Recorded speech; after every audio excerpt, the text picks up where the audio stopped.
Hoje eu vou mostrar para vocês um SUV compacto, ou melhor, tá mais para um crossover compacto, mas em sua versão esportiva de verdade, que na linha 2026 ganhou alguns itens que nenhum outro concorrente possui. Esse aqui é o Fiat Pulse Abarth, que tem várias mudanças que a gente vai especificar tudo nessa avaliação completa. Vamos falar sobre design, sobre consumo, desempenho, acabamento, espaço interno, preço, equipamentos, enfim. Vamos falar de tudo para que vocês possam então entender se vale a pena ou não levar para casa essa versão esportiva do Fiat Pulse. Como de costume, vamos começar falando sobre o design. Aqui na dianteira a gente encontra a maior parte das mudanças da linha 2026. Primeiro, você perdeu o logo grande aqui do escorpião, agora tem o Abarth por escrito e o escorpião vai minimizado, digamos assim, ali para a lateral. Agora a grade tem essas fendas um pouco mais verticais com esses detalhes em vermelho embaixo que eu achei realmente de muito bom gosto. Imita a fibra de carbono aqui na parte de cima, onde outras versões do Pulse tem até um cromado, por exemplo. Tem mais um detalhe bem esportivo aqui, onde teoricamente ficariam os faróis de neblina. Ali embaixo o para-choque também mudou, ele está com linhas um pouco mais quadradas, achei que combinou muito com o carro. E o farol de neblina, ele fica ali na parte de baixo e ele é em LED. Inclusive vamos falar sobre o conjunto de iluminação, totalmente em LED aqui na frente, graças a Deus. Tem muito carro mais caro que não tem isso, hein? Aqui a lanterna, o DRL, que fica na mesma posição, e também a luz de seta são 100% em LED. O farol alto e o farol baixo são do tipo por espelho, mas também em LED. Esse conjunto óptico ainda possui o farol alto automático e, como eu disse, as luzes de neblina, além de serem em LED, elas possuem também aquela luz de conversão estática, isso até 40 km por hora. Quando você dá a seta ou então vira o volante para um dos lados, ele vai então ligar o farol de neblina desse lado correspondente para ajudar a iluminar a curva. Agora, uma coisa que me incomoda um pouco nesse conjunto de iluminação é que o DRL, infelizmente, você nunca consegue desligar com a chave acionada. Durante a noite, por exemplo, se você estiver em um local público, vai ficar chamando atenção à toa. Um pouco mais aqui para a lateral a gente encontra as novas rodas de liga leve aro 18 com pneus de uso urbano, logicamente, medida 215/45. Antes as rodas aro 18 eram opcionais, mas tinham um desenho diferente dessa aqui. Era diamantado, enquanto essa aqui é totalmente em black piano. Agora o que me incomoda um pouco no visual do Pulse Abarth é que, ao contrário do Fastback, onde isso é mais discreto, aqui você tem um paralama, né, esse plástico preto todo ao redor do carro de forma muito expressiva. Olhem aqui a largura dele, é bem grande, né? Poderia ser um pouco mais discreto. Pelo menos você tem esse elemento um pouquinho mais esportivo aqui na dianteira. Tem esse emblema que eu acho muito bonito da Abarth. E preto é também os retrovisores e o teto aqui no Pulse Abarth em todas as opções de cores. Esses retrovisores também possuem os repetidores de seta em LED e também luzes de cortesia, que lógico, de dia quase não vai dar para vocês enxergarem. O arco aqui dos vidros também é do black piano, a coluna B também. E novidade, viu? Ó, aqui é vidro, daqui a pouco eu falo sobre isso para vocês.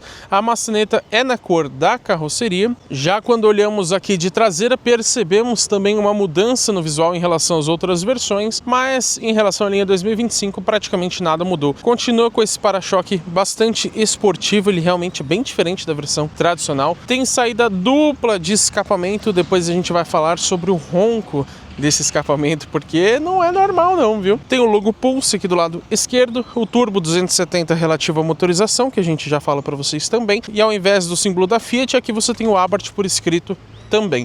Só acho que merecia um aerofólio um pouquinho mais pronunciado, né? Ele é o mesmo das outras versões. Falando sobre conjunto de iluminação para vocês, ele é parcialmente em LED. Eu acho ele muito bonito, mas poderia ser totalmente já, né? Tem aqui a guia de LED nas lanternas, que ela fica sempre ligada junto com o DRL, então ligou o carro, vai ligar essa guia também. Tem a luz de seta em LED, mas a luz de ré e a luz de freio ainda são convencionais, infelizmente. Eu não acredito que você está assistindo esse vídeo até aqui sem ter deixado o seu like aqui embaixo e também hypado o vídeo. São duas funções que não te cobram absolutamente nada. Então arrasta os comentários ali para o lado esquerdo ou direito, que vai aparecer a opção de hypar o vídeo, e já deixa também o joinha aqui embaixo, porque são coisas que ajudam muito o nosso canal. Se é uma versão esportiva, é lógico que o conjunto mecânico tem que ser diferente também, né? Essa é a única versão do Fiat Pulse que traz o motor 1.3 T270, que é aquele turboflex de 4 cilindros em linha com injeção direta de combustível. E você tem até o embleminha Abarth, olha o capricho. Agora, o mais legal para mim é que junto com o Fastback, o Pulse é o único a manter 185 cavalos nessa linha 2026. Carros fabricados a partir de 2025 entraram em uma norma de emissões de poluentes mais restrita, né, um pouco mais exigente, e muitos motores ali perderam potência. Todos os outros carros da Stellantis com esse motor, eles têm agora 176 cavalos com ambos os combustíveis. Aqui no Pulse Abarth não, continua com 185 no etanol e 180 na gasolina a 5.750 rotações. Já o torque permanece também em 27,5 kgfm com ambos os combustíveis, disponível a somente 1.750 rotações, o que é muito bom. Só que eu falei para vocês que a gente tem um envenenamento, né, ali no conjunto de escapamento. Então vou colocar aí para vocês escutarem o ronco desse motor quando a gente acelera.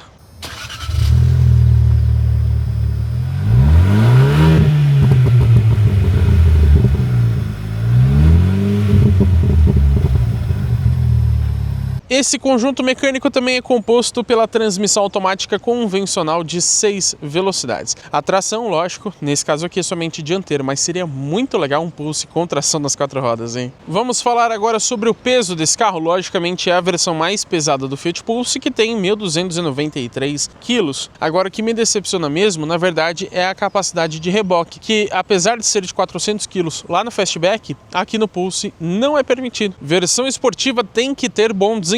Será que é assim aqui no Pulse Abarth? Segundo a marca, ele acelera de 0 a 100 em 7,6 segundos com etanol e 8 segundos com gasolina. Já a velocidade máxima fica definida em 215 com etanol e 214 com gasolina. São bons números, sim, para a categoria. Mas com esse peso e esse desempenho, será que o consumo de combustível é muito alto? De acordo com o Inmetro, na cidade ele faz 7,2 km por litro no etanol e 10,5 na gasolina. Já na estrada, 8,8 no etanol e 12,2 na gasolina. Só que a gente testou esse carro durante uma semana e eu posso dizer que geralmente, tá, o consumo é sempre bem variável, mas ele fez comigo na cidade entre 9 e até 11 km por litro. Então achei um carro, pelo desempenho que ele tem, até econômico. A gente fez também o nosso teste de consumo urbano, seguindo aquele trecho de sempre, mesmo percurso, 100% de cidade, ar-condicionado ligado, e ele fez nesse trecho 10,1 km por litro. E na estrada, geralmente eu consegui entre 16,5 até 19 km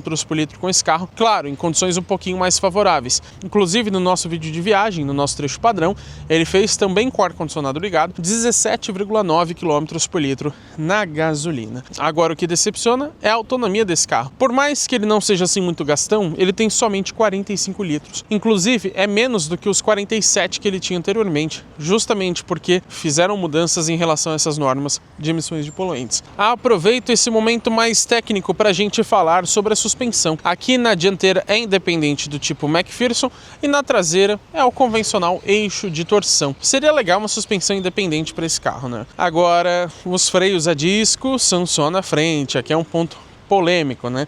São ventilados inclusive. Agora na traseira continua com o velho sistema tambor. Outros pontos que eu gosto de citar, a plataforma desse carro, ele utiliza a base MLA, que é uma evolução da base MP1 e MPS, que é respectivamente do Argo e Cronos. E eles já têm uma base evoluída lá do Palio, então sinceramente a arquitetura desse carro é um pouco mais antiga, não é assim tão atual não. E a produção desse carro é brasileira, feita lá em Betim, Minas Gerais.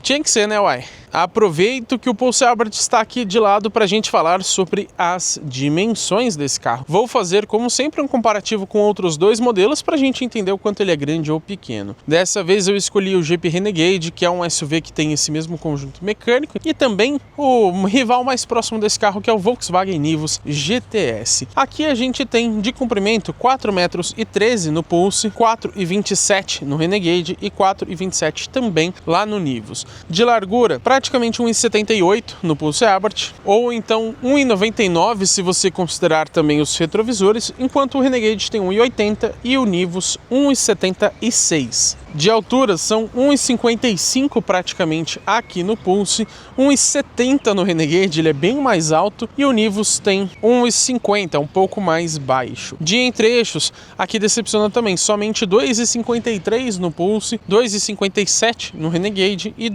praticamente 2,57 também lá no Volkswagen. Números que ajudam ele na superação de obstáculos, né? A altura mínima em relação ao solo é de bons 19 centímetros, para um esportivo isso é muito legal. E se você considerar o número entre os eixos, sobe para 21,6 centímetros, realmente muito bom. Ângulo de entrada aqui na frente, 19,9 graus. O ângulo central, que também é conhecido como ângulo de rampa, 21,3 graus. E o ângulo de saída lá atrás, 27,3 graus. A capacidade de imersão na água é de bons 40 centímetros para um carro desse porte, ainda mais esportivo. E esse aqui é o interior do Fiat Pulse Abarth 2026. Vamos ver como que é o acabamento? Eita, plástico duro, hein? Bem duro, inclusive, ó. Aqui embaixo também. Nessa parte aqui você tem o que parece ser um vinil, né? Que imita fibra de carbono. Tem até o logo Abarth muito bonito. Tem a costura dupla em vermelho que vem até aqui para a parte esquerda. As saídas de ar também tem esse detalhe em vermelho que segue aqui pelo painel, como vocês viram. Aqui abaixo a gente tem nicho que serve como um porta-objetos e acabamento de porta. Plasticão também aqui em cima, hein? Plástico duro. Pelo menos tem essa região aqui em Black Piano. E agora ele ganhou uma parte a mais de couro aqui, ó. Antes ele tinha só esse pedacinho aqui. Agora tem toda essa região.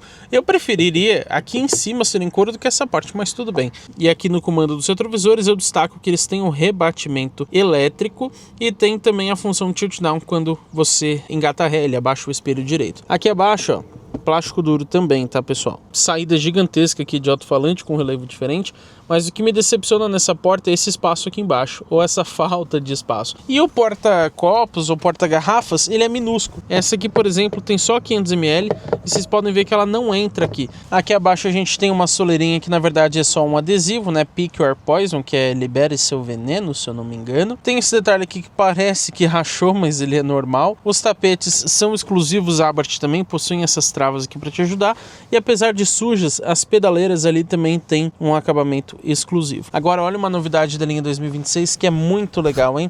A gente tem aqui banco elétrico para o motorista. Lógico que não tem o ajuste de lombar, né? É um pouco mais simples, mas isso é muito legal ter, até porque o Nivus GTS não tem, hein? Mesmo sendo bem mais caro. Outra novidade é que os bancos aqui foram atualizados. Ele continua com o revestimento em couro, mas agora eles possuem esse design um pouco mais esportivo. O apoio de cabeça é ajustável, felizmente, graças a Deus. Tem o nome Abarth aqui e eu tenho a impressão de que eles ficaram mais confortáveis do que a linha anterior. Falando sobre sistema de ar-condicionado, a gente tem quase todos os comandos físicos. O legal é que você tem a opção de fazer tudo por lá se você preferir, tá? Então você que escolhe. Só que, infelizmente, a posição do ar você tem que mexer por aqui. E aqui você tem a recirculação de ar, também o desembaçamento dianteiro, desembaçamento traseiro, o ar-condicionado em si, o modo automático para você desligar todo o sistema. E aqui, olha que legal. Quando ele está colorido assim, ele mexe na temperatura. Quando ele está apagado, ele vai mexer na ventilação, ó.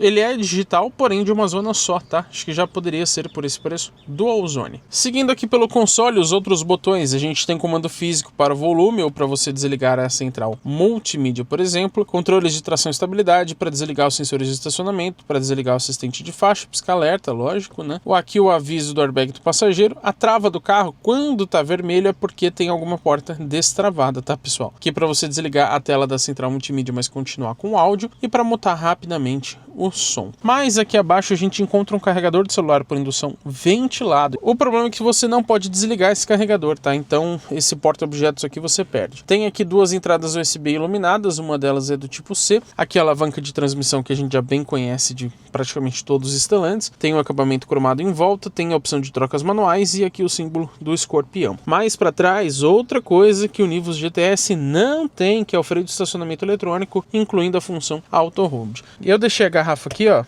mas também não entra, tá? Ela fica meio levantada. Nem aqui cabe direito. Que coisa, hein, Fiat? Se a garrafa for um pouco maior, tem esses ajustes, então ela vai ficar um pouco melhor presa. E o legal aqui, ó, é que você pode fazer isso, ó. Tirar sem derrubar, né? Pelo amor de Deus. Para colocar alguma coisa aqui embaixo, até esconder ou deixar um espaço um pouco maior. Aqui atrás a gente tem apoio de braço em couro, ele tem o ajuste de profundidade, mas não tem o de altura, infelizmente. Tem a costura em vermelho e quando você abre aqui, ó, você encontra um espaço para você guardar documentos, papéis, etc. E mais um nicho ali que não é refrigerado, mas serve para você guardar algumas coisas. Vamos conferir o porta-luvas. Desce suavemente, olha que surpresa, hein? Você que só faz cagada na vida, você pode colocar aqui o seu papel higiênico. O espaço é muito bom, tem uma iluminação, embora não seja em LED, mas seria bem legal se fosse refrigerado, né? E o porta-luvas, claro, continua desalinhado como todo Fiat Pulse, né? Indo agora aqui para a parte de cima, primeiro eu quero citar que você tem aqui uma saída de Twitter, mas aparentemente ela é fake, porque a lista de equipamentos especifica somente 4 alto-falantes, sendo um em cada porta. Aqui em cima você tem retrovisor interno eletrocrômico, legal que você pode desligar se você preferir. E tem aqui, claro, também o botão do SOS, vai ser difícil focar, tá, pessoal? Mas para que você possa aqui fazer uma chamada de emergência se necessário. Aqui em cima a gente encontra um quebra-sol simples, mas que tem o porta-documentos e tem aqui o tampão com espelho. E olha só, a gente reclamou e a Fiat parece que nos ouviu, colocou finalmente uma iluminação. Aqui do lado direito, ela esqueceu do tampão, mas pelo menos colocou a iluminação também. As luzes aqui no centro, eu tenho a impressão de que elas ficaram um pouquinho mais fortes nessa linha 2026, mas ainda assim, de qualquer forma, elas não iluminam quase nada durante a noite. Aqui em cima você tem a grande novidade da linha 2026, junto com os bancos elétricos. Você tem aqui uma redinha para o teto panorâmico. Ele está aberto aqui, como vocês podem ver. Aliás, a redinha está aberta, né? Porque o teto ele é fixo, ele não abre. Mas para o porte do carro eu achei que ele tem um bom tamanho e a redinha é elétrica, ó. Então se você segurar um tempinho aqui, ela fecha ali automaticamente. Agora, quer ver uma coisa curiosa que eu percebi nesse carro? Não sei se vocês vão conseguir ler por causa do foco, tá? Mas aqui ele tem um adesivo do Start Stop. Este veículo é dotado de sistema Start Stop. Mas é mentira, esse carro não tem Start Stop. Algumas versões do Fiat Pulse tem e parece que na linha de produção eles colocam em todas as versões. Curioso, né? Isso, Start Stop é aquele que desliga o motor em paradas rápidas, tá? Porque a chave presencial com partida por botão, logicamente, ele tem sim. Volante multifuncional. Apesar de eu gostar dele, acho que eu poderia ter mudado na linha 2026. Tem as costuras em vermelho também e a base mais achatada. Tem acabamento em Black Piano. E aqui no centro, ao invés do logo da Fiat, você tem o escorpião da Abarth. Bacana isso aqui. Desse lado, você mexe ali no computador de bordo, né, do painel de instrumentos, para atender ou encerrar chamadas e comando de voz. Do lado direito, você tem aqui o piloto automático convencional, não é adaptativo, infelizmente. Tem pelo menos o limitador de velocidade. E aqui o Poison é o botãozinho do capeta. Quem gosta de Velozes e Furiosos sabe do que eu tô falando, né? Mas nesse caso aqui, pessoal, é o modo esporte do carro, tá?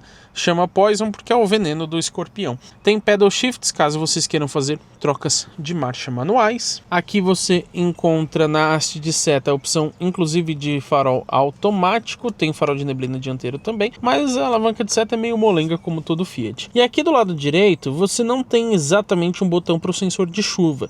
Você coloca ali no intermitente variável e se tiver a função do sensor de chuva ativado pela central, aí ele vai regular a intensidade automaticamente. Uma coisa legal é que quando você vai sair do carro, você pode puxar aqui a haste de seta, ó, como se fosse dar um farol alto, para programar quanto tempo os faróis ficarão ligados depois que você fechar a última porta. Vamos ao painel de instrumentos. Quando a gente liga aqui, ó, olha que animação bonita que ele faz, hein, do Abarth. O brilho é um pouco baixo mesmo no máximo, mas a gente tem aqui 7 polegadas. Para uma versão mais completa eu acho que é pouco, mas pelo menos esse painel é realmente repleto de informações e funções. Nessa tela inicial a gente tem essa primeira tela onde ele mostra inclusive a potência ali do lado esquerdo, a força G e a pressão do turbo em bar.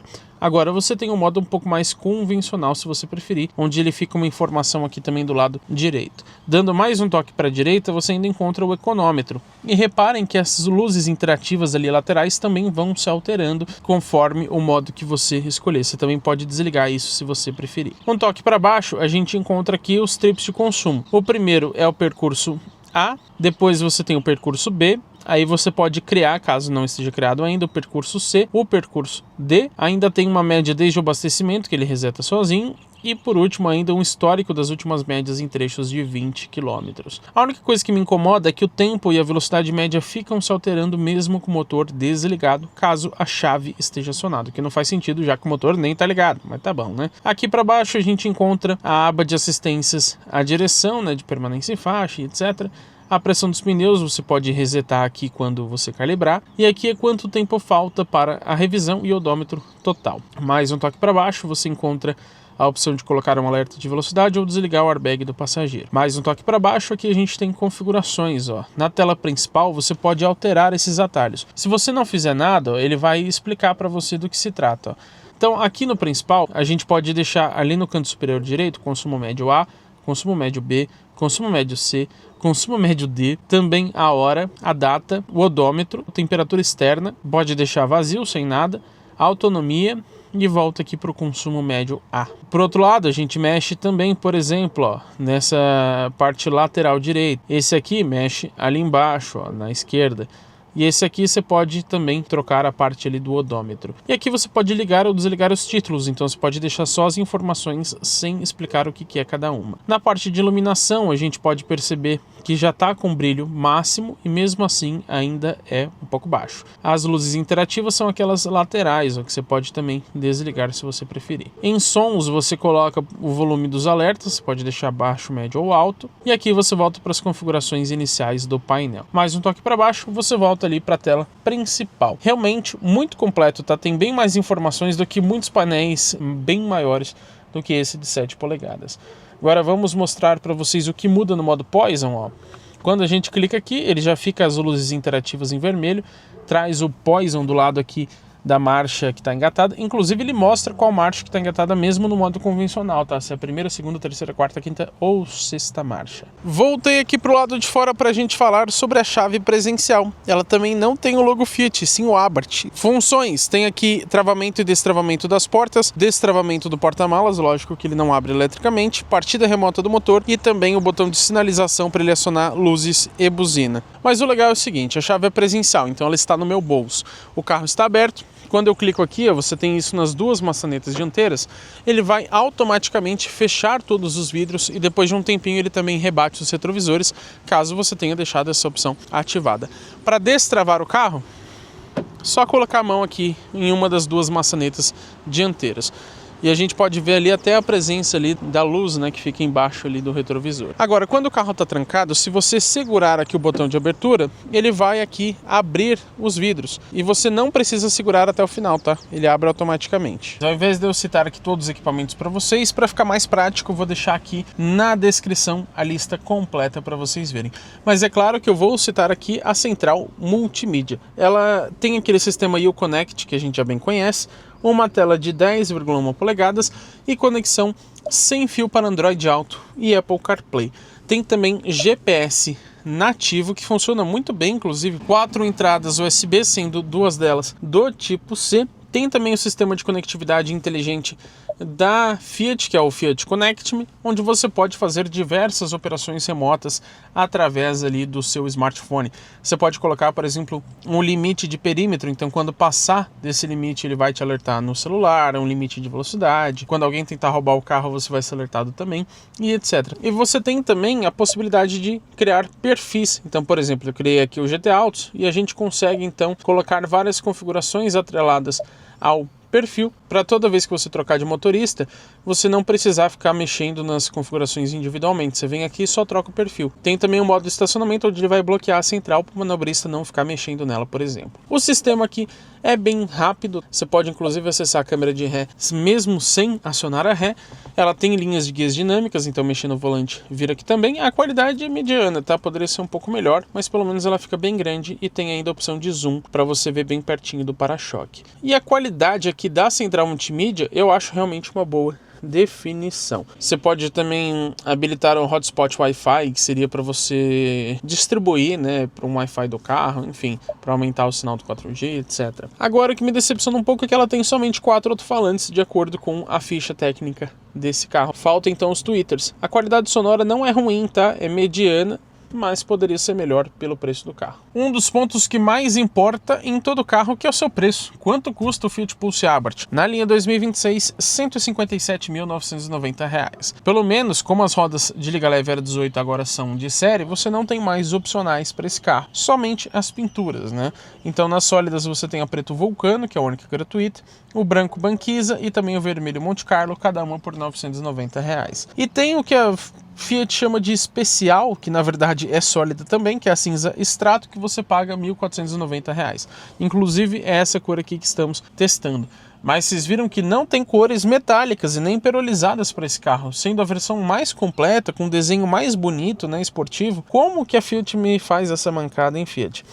Falta, por exemplo, até o de outras versões, o prata Bari, o cinza Silverstone e o azul Amalfi. Falta também, aí, de modo geral, um vermelho metálico e um branco perolizado que não existem em nenhuma das versões. Quer dizer então que com o cinza Strato, desse que estamos testando, o preço vai para R$ 159.480. Garantia e revisões, nós temos um período bem padrão, 3 anos de garantia sem limite de quilometragem e as revisões acontecendo a cada 10 mil quilômetros ou 12 meses, sendo aquilo que acontecer primeiro. Aqui dos bancos traseiros, primeiro essa visão mais ampla do interior. O acabamento aqui atrás, ó, isso, derruba o celular mesmo, parabéns. Ele é um pouco diferente lá da frente. Aqui é aquele couro mais liso que a gente tinha inclusive na versão passada. Falta apoio de braço, mas pelo menos a gente tem uma iluminação aqui no teto e alças de mão que não voltam suavemente. Pelo menos tem um ganchinho aqui para você pendurar alguma coisa. Porta-revistas é só aqui do lado do passageiro. Pelo menos você encontra aqui, ó, saídas de ar traseiras com 2 entradinhas USB. Esqueci de mostrar antes, mas você tem aqui também o ajuste de altura dos cintos de segurança, tanto para o passageiro quanto para o motorista. E eu não lembro se eu mostrei, mas tem alça de mão ali para o passageiro também. Só não tem lá para quem dirige. Visão mais ampla aqui do teto, bonito, né? Acabamento de porta. Ih, rapaz, ó. Dá para você fazer um pagode aqui, hein? Realmente tudo plástico duro. Poderia pelo menos ter um tecido, né? Ou uma faixinha de couro. Agora vamos falar sobre espaço interno. Eu lembro que eu tenho um pouco mais de 1,92 de altura. O banco está na configuração mais confortável que eu achei para eu dirigir. E o espaço que sobra aqui atrás é esse. É grande? Não. Mas como a gente tem um entre-eixos pequeno, um carro pequeno de modo geral, eu não acho o espaço interno assim tão ruim. Eu consideraria ele como mediano, pelo menos espaço para as pernas. Agora vocês entenderam por que eu disse o espaço para as pernas? Porque para a cabeça, ó, tá difícil, viu? Vou tentar ficar de forma mais ereta aqui, ó. Tô empurrando o teto, ó. Se eu tivesse chifre ia furar com certeza, ó. Pelo menos eu não tenho, mas ó, vocês escutaram até um estralo aqui, né? Acontece que essa região aqui, ela fica mais baixa porque agora você tem o teto panorâmico. Então a redinha, ela dobra aqui dentro, ó. Aí o que acontece? Quem é grande igual eu, tem um pouco mais de 92, você vai tomar naquele lugar, você se lasca, né? Então, sinceramente, é claustrofóbico ficar aqui. Você até tem um ressalto aqui na parte de trás, ó, mas aí eu teria que andar com a cabeça assim, ó, e realmente ainda não fica bom. Então, espaço para a cabeça, muito decepcionante, tá? Principalmente para um carro que se diz SUV, se diz um crossover. Vamos ao porta-malas aqui do Fiat Pulse Abarth. A abertura você pode fazer pela chave ou por aqui, mas lógico que você tem que levantar manualmente, né? Vamos já começar falando sobre capacidade para vocês. A gente tem 370 litros, porém líquidos. A Fiat não informa em VDA, mas ele é um pouquinho maior do que o do Argo, tá? E o Argo são 300 litros em VDA, então é quase a mesma coisa. O Jeep Renegade tem 385 litros líquidos e o Volkswagen Nivus GTS 457. Se você considerar eles em VDA, o Renegade tem 320 e o Nivus 415, que é uma média mais párea com a realidade, porque é medida naqueles bloquinhos, né? Você não vai encher o porta-mala aqui de água, então não faz sentido medir em litros líquidos. Ganchinhos para fixar algumas coisas.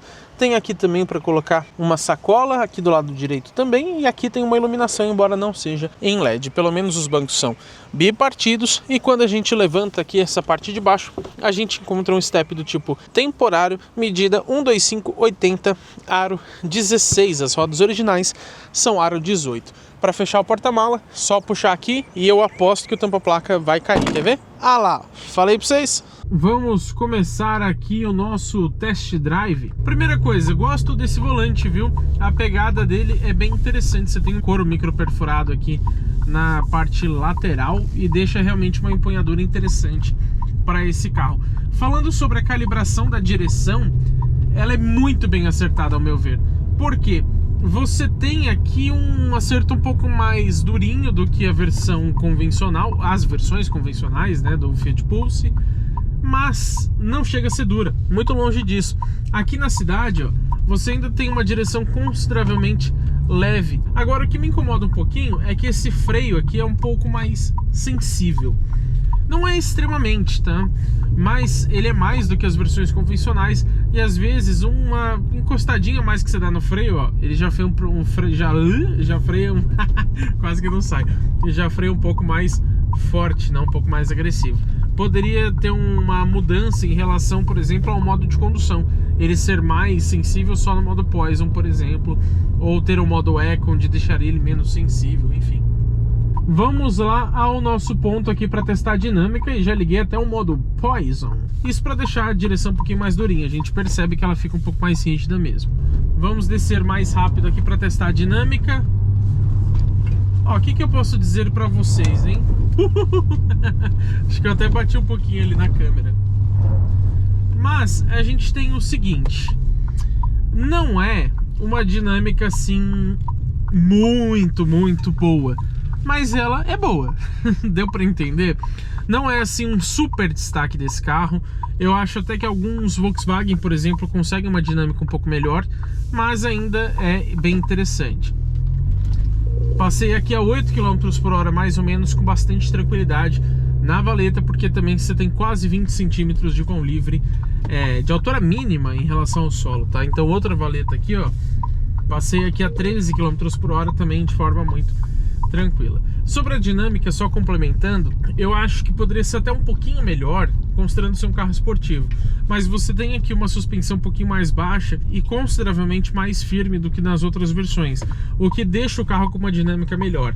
Então eu vou considerar assim a dinâmica como um ponto positivo, mas acho que se tivesse uma suspensão independente, uma plataforma um pouco mais moderna, um pouco mais atual, esse carro ficaria realmente incrível de dirigir, com uma dinâmica ainda melhor. Falando agora sobre isolamento acústico, sinceramente nesse carro não é bom, o que não nos surpreende, visto que a gente já testou aqui outros Fiat no canal que também não possuem bons isolamentos, né, acústicos.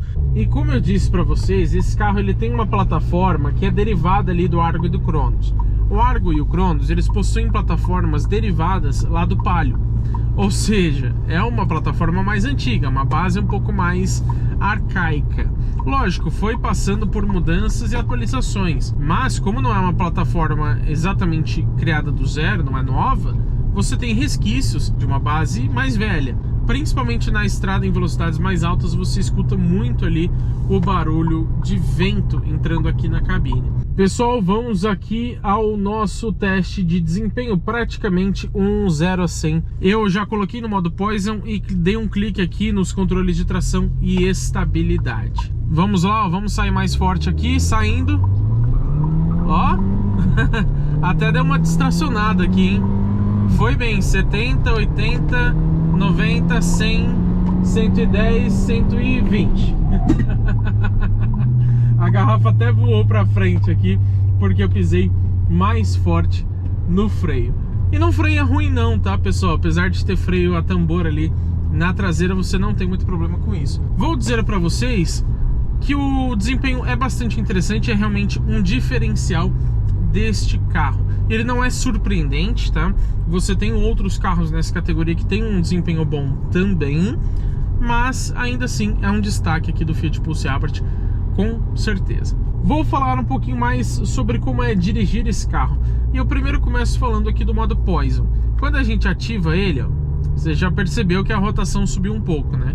O acelerador ele fica muito mais sensível, né? Ele muda também a firmeza da direção, muda a calibração das marchas, né? Ele troca de marcha mais rápido.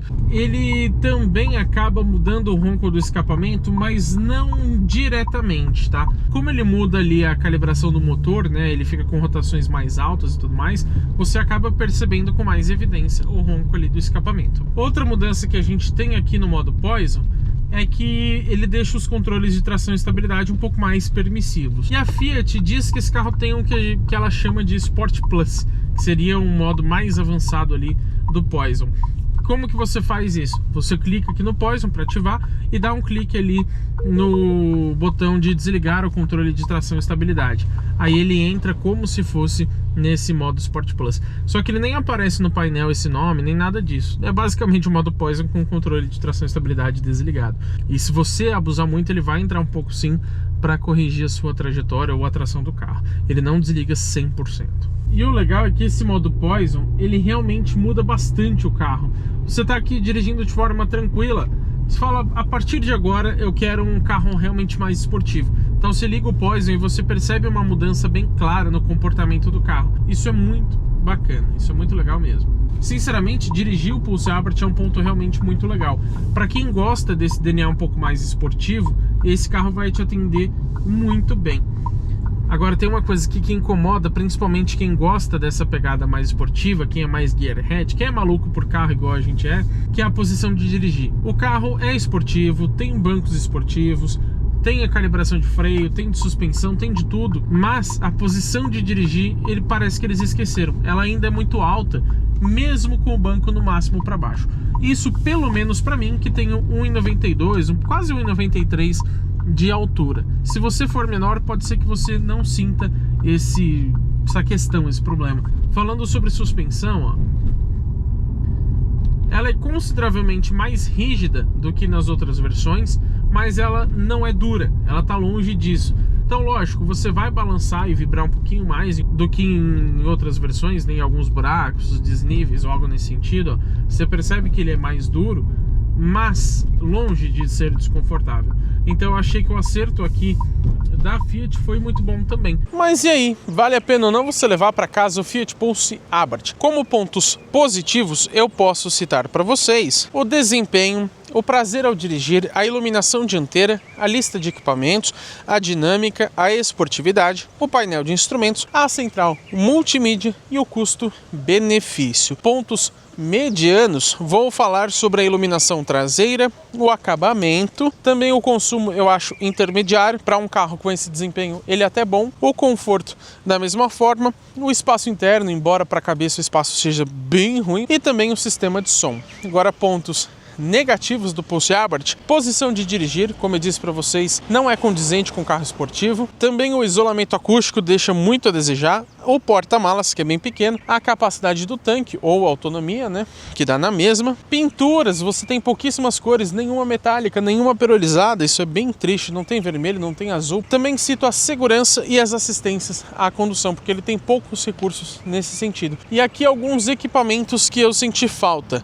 sensores de ponto cego, inclui o alerta de tráfego cruzado traseiro, ACC, que é o piloto automático adaptativo, 6 alto-falantes, ele só tem 4, lanternas traseiras Full LED, ela é só parcial, 6 airbags, isso é fundamental, ainda mais para um carro de quase 160 mil reais, né? Aqui são somente 4. Também reconhecimento de placas de trânsito, um sistema start-stop para deixar o carro um pouco mais econômico e outros modos de condução, além do Poison. Mas vocês podem ver que em geral são equipamentos que não fazem assim extrema falta no dia a dia. E pra gente entender se esse carro vale a pena ou não, vamos comparar com os concorrentes. E para ser sincero, você não tem praticamente nenhum direto. Eu considerei aqui o Jeep Renegade Longitude, que tem esse mesmo conjunto mecânico, 1.3 turbo automático, por 160 mil reais. Tem também o irmão dele, que não é exatamente um concorrente, mas o Fastback Abarth, custa 178 mil reais. E tem também o Nivus GTS 1.4 turbo automático, que é ainda mais caro, por 183 mil reais. Você pode até considerar todos os outros SUVs compactos nessa faixa de 150 a 160 mil. Porém, eles não são esportivos, tá? No máximo você tem um carro esportivado, como um Tracker RS, por exemplo, mas é só de adesivo. E o Renegade não é exatamente direto, mas eu considerei por ser bem próximo em questão de conjunto mecânico e preço. A gente pode concluir então que o Pulse Abarth ele foi ficando mais caro ao longo da sua vida, mas ele ainda consegue ser o carro esportivo mais barato do Brasil. E essa é uma virtude muito, muito importante. Embora o Nivus GTS seja rival, na verdade, do Fastback, fica inevitável a comparação aqui com o Pulse Abarth. E por mais que o Volkswagen seja superior em alguns quesitos, ele não traz uma alma assim verdadeiramente esportiva como esse Abarth.